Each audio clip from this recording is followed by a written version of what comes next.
Instruction video on how to use the International Lime service set up for colors monitoring winter losses. This video is about how to export your data into an Excel spreadsheet and some other nice facilities that you will like. Go to the login page, log in, go to the survey list. We have the dummy test. Please notify that this dummy test is activated. That's the only situation where you can export data. So we go to the dummy list. You have this icon up here, responses. Click on that, responses and statistics. And here you have different possibilities of facilities. One of the nice facilities is actually responses. I take the English one. I hope I have some responses into it. Yeah, there's one response. Here you actually do have the possibility to view the different responses. And you have the possibility to edit a response.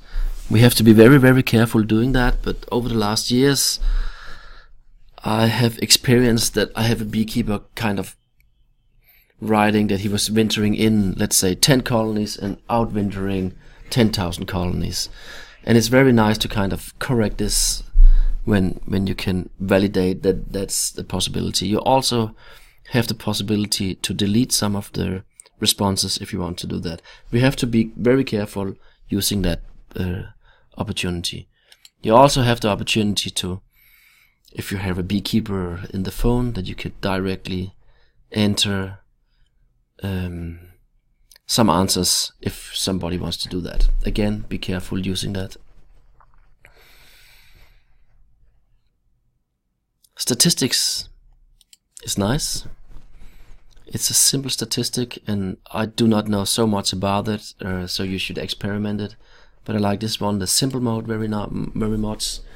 It's kind of giving you an overview what is going on in your questionnaire right now. And as you can see here, I only have one answer in, but there you could get a kind of fast overview on how the different questions are doing. It's not calculated on percentage, but under the number of answers. I close this one as well. Oops. Responses, statistics.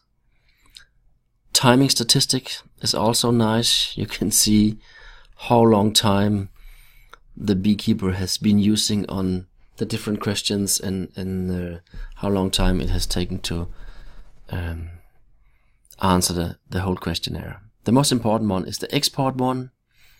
Export. There's different possibilities. I just focus on the one for exporting to Excel spreadsheets since that's what we're using. You can have different possibilities here. You could experiment if you want to. And then you have to take one very important decision. Is, do you want to have all responses or do you just want to have the completed responses as well? And you have other possibilities to kind of exclude, include different questions. And then you just make the export. You open it here, different on different computers, I have to say. But here you can see I open it in the Excel spreadsheet. And this will not be a huge amount of data since I only made one answering, and I'll make it smaller. Here you can see it's in, how it's in and how it's working. And after this, it's your task to put it into the codebook that you will be supplied with later on.